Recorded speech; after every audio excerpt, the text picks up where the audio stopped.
Hello and welcome to Down to Earth Convos Down Under, episode 26. In this episode, Ali talks her daily disciplines, differentiating between needs and wants, delaying immediate gratification, and in order to spend less, living beneath your means.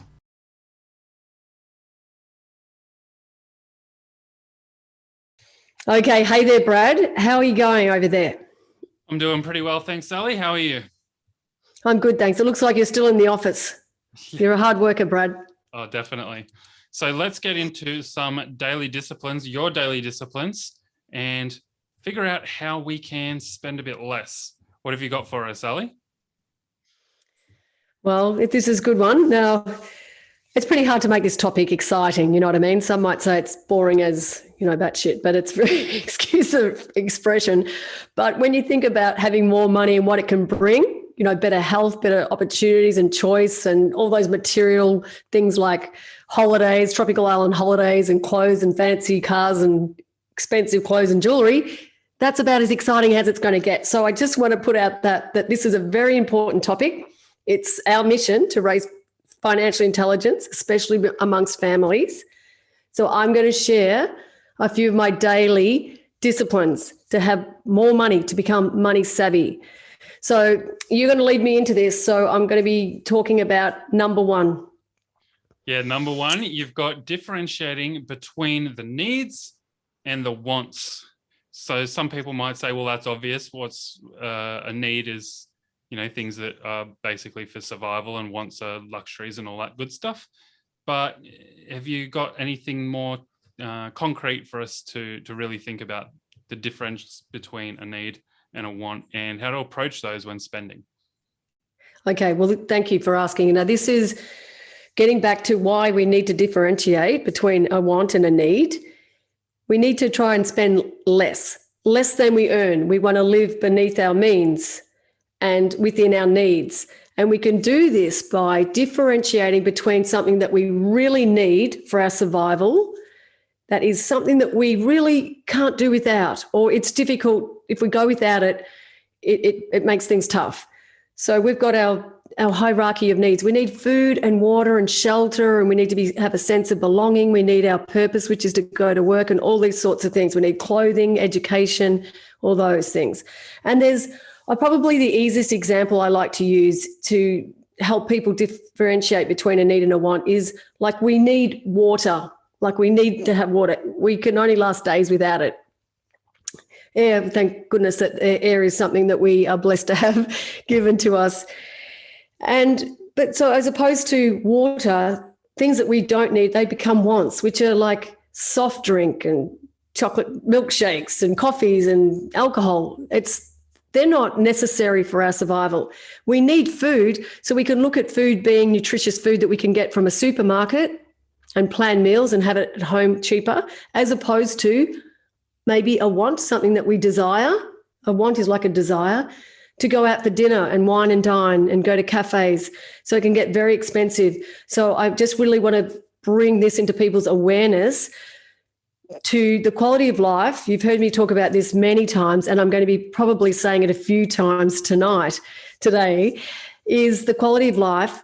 Your quality of life is based on the questions that you ask yourself.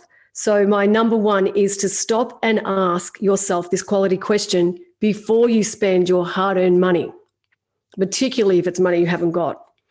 You stop and ask, is this a need? Do I really need it? Can I do without this? So that is pretty much quite simply just asking questions.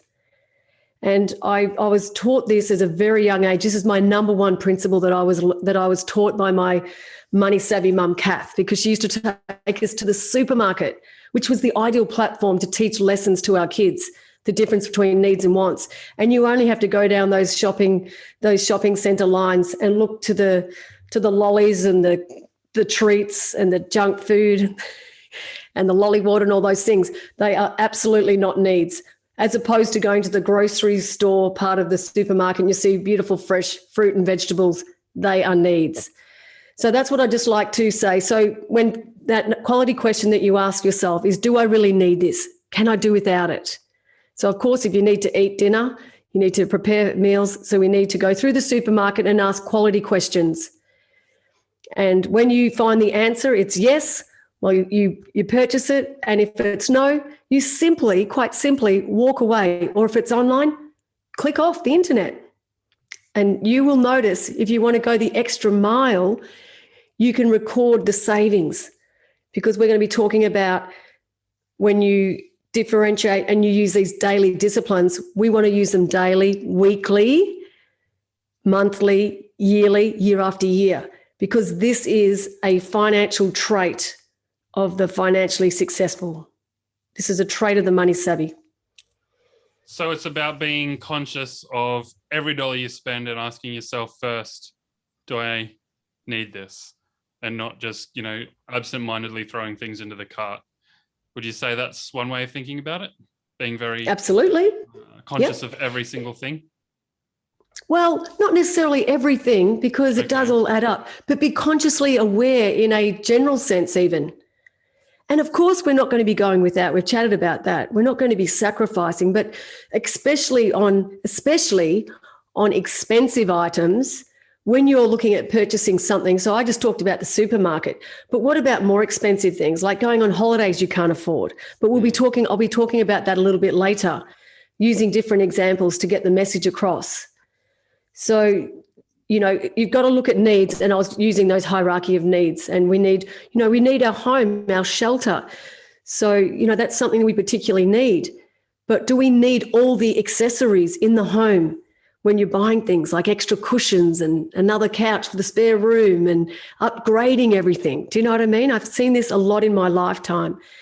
I think that there is there's so much discretionary spending, unnecessary spending on things that we don't actually need. And I really want to bring this to people's conscious. I want them to be consciously aware that this is a very important question to ask yourself on a daily basis. Just get familiar with it. This takes practice. So if we're not taught this at school, how do we know what these quality questions are? So I'm just going to let you know, it is such a great one. Do I really need this? Just question it and have the discipline to ask this question time and time again, daily, weekly, monthly, year after year. You're not going to always buy needs. Of course, you're going to spend it on desires and wants, things that we actually want and desire, but we can do without. So it's just a consciously, this conversation today is to become consciously aware of the quality questions that you ask yourself, because it'll make such a difference to your lifestyle and your lifetime, your choices, your opportunities, higher standard of living, because every dollar that we spend in the now on wants, not needs, robs our future self. So it's all these sort of conversations that I'm going to be having.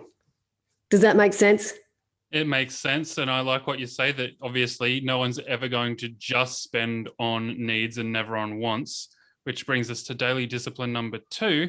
And what can you do to still buy those wants, but do it in a more healthy and a more perhaps financially pragmatic way? Great question, because that's leading straight on to daily discipline number 2. It's delay instant gratification. So once you've asked the question, do I need it? You might say, no, I don't need it. But the next question to ask, if it is like something that you're about to purchase that you don't need, you can ask the question, do I really need this now, or do I really want this now? You know what I mean? It's like you can delay it. And that delaying instant gratification is a financial trait of the financially successful people. To delay instant gratification is becoming money savvy. It is just purely a discipline. That's why I've named it discipline number 2, delay instant gratification. I won't go into it now, but I've just reminded myself of the marshmallow test, and there's a great TED talk on it. And it's a cute little one where, they brought the little kiddies into the room from quite young ages, under 5 years old, and they put the marshmallow there. And they had it explained, which is pretty hard for a young child to understand, that you can have one marshmallow now. If you wait and don't eat it, I'll come back and then you'll have 2. So without going deep into that that case study, which is a great one that was done back in the late 60s or 1972 by a psychologist. It's great messages because you can see that's just a pure example. If you delay purchasing something now, you will have more of something else in the future. And if you can, and delaying instant gratification, Brad, is a trait and it is an ability that you can learn. And this is what I'd really love to share with everyone watching today, is that's how you become money savvy, is delay instant gratification. Don't have the temptation of buying things you don't need, because it's going to rob your future self. So again, that's quality questions that you ask yourself. Yeah, if I recall correctly, that marshmallow test is actually a predictor of future financial success, because it's that trait that they carry forward with them and they apply it to other things, and even in that situation financially. And I believe that was actually tracked and verified with those same kids. Or it might have been a separate experiment, but yeah. That's right. It was the same study. They went and researched the kids because that's why I would have refreshed my story on it, because I think it was 2 out of 3 ate the marshmallow and 1 in 3 delayed the instant gratification. And therefore, when they saw them, they revisited those kids that actually had the ability and delayed eating the marshmallow. Yep. And they found, the study showed that they were successful in not just financially, but in health, education, and other areas of their life. So it is a very necessary skill, ability to learn. It's a great discipline. It's a daily discipline that we can ask ourselves daily, weekly, monthly, year after year. It'll have a profound effect, profound impact on your future. Wonderful lessons to share with your kids. Absolutely. That's powerful. Do you have anything more to say about delaying instant gratification? Okay, so it is the quality of life is based on the quality of questions you ask. Simply ask, do I need it now? If it's a no, simply walk away or shut down the computer, turn off the internet if you're buying it, or jump on another website. And if it's a yes, well, maybe you can discipline yourself to not actually getting it now. Walk away, and you'll find that you'll come back to that purchase in the future, and you may not even want it in the first place, because you may not even want it because you never wanted it in the first place. You never needed it, I should say. So a penny saved is a penny earned. That's a quote from George Herbert, or attributed to Benjamin Franklin, I believe. So every dollar that you don't spend in the now is yours for your future. Delaying instant gratification. Quality question, quality discipline. And so daily discipline number 3, if we're moving on then, is living beneath your means, spending less than you earn, and within your needs, so spending on needs and not wants. And number 3, you've got an interesting one for us. Would you like to introduce number 3? I will. Now, there's going to be some listeners that aren't going to like this one at all. And this discipline is destroy your credit card. As Scott Pape says, chuck it in the blender and chew it up, because the studies show that credit cards encourage discretionary spending, which basically means discretionary spending is unnecessary spending. It's spending needlessly. And if you've got access to credit, then it's more of a temptation to spend more than you earn on things that you don't need, that are desires or that are wants. So thank you for introducing that important reminder that we're here to spend less. And that's one way we can spend less, is chop up the credit card, throw it in the blender, avoid things like Afterpay, and shop credit cards as well.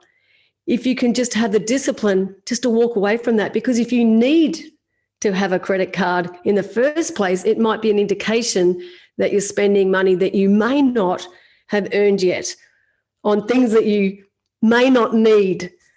And therefore we're spending outside of our means on needs, exactly, on things that aren't needs. Yeah. You can't save if Does you're that spending sound a more bit than confusing? you have coming in. Absolutely. That's right. And it's just helping by by avoiding the temptation, like as in, what's the word? Prevention better than cure. How about not having access to the money in the first place? Not being tempted to spend money that you haven't earned by not having a credit card. Don't have a credit card. Because if you don't set up your environment to work for you, it just creates extra challenges. There's a quote by Marshall Goldsmith: if you do not create and control your environment creates and controls you. I like that. So it's that prevention rather than cure. And especially for young millennials or teenagers, for people that haven't understood how the credit system works, you want to avoid credit cards, Afterpay at all costs, as far as I'm concerned. And I know from a fact from raising my 3 kids who are now adults, when they turn 18, the mail comes through me and it was congratulations from the banks. Congratulations, you're 18. You can now get a credit card. And I just go, argh! It's like, hey, like that is that's not beneficial to a young 18-year-old that hasn't learned how credit works. Mm-hmm. So that's it. Destroy the credit card. Well, fantastic.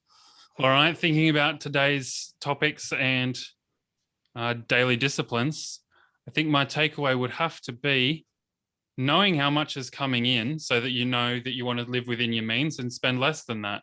And obviously the needs, not wants.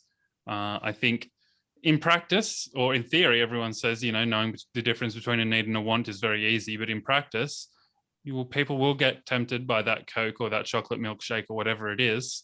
And actually living that value is very different to merely knowing in theory, hey, this is a need, this is a want. So I think if you can put that into practice, then you're going to have a tremendously beneficial outcome financially. What about you, Ali? What would be your key takeaway? That's right. Yeah. Thanks for summarising those 3 daily Ds that we did today. So differentiating between a need and a want, delaying instant gratification, destroy your credit card, avoid Afterpay or store cards so that you're setting your environment up in the first place. The important thing I want to remind people of, that this is a new discipline for some of you. So it's going to take practice, daily practice. So I've just given you 3 and you can just introduce them into your daily life as you go shopping online and in the stores. Okay. So just remember that habits, you want to form a routine, and then a behavior done on a regular basis becomes a pattern of behavior, a new pattern of behavior, a new way of life. So this is what I've done from a really young age, whether it was innately me or whether I was just taught this by my money savvy mum, but I grasped it, and I can tell you I'm living proof that this is 3 disciplines that you really want to see if you can practice. And as you practice, like anything, you get better at it. As you get better at it and do more of it, and then as we love to say, for parents, they will be their child's best teacher. And exemplification is the best teacher. You'll be sending great messages to your kids to do the same so that they can become money savvy too. Yeah, brilliant.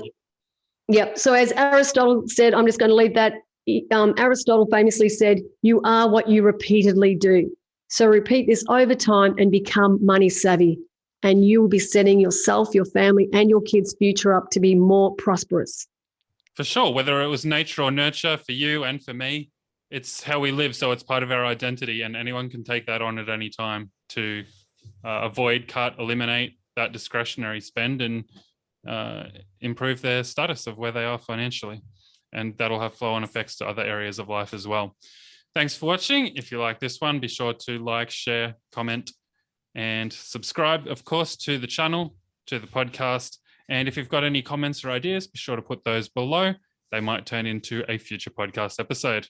Bye for now. Thanks, Ali. Thanks for watching. Thanks, Brad. Bye for now.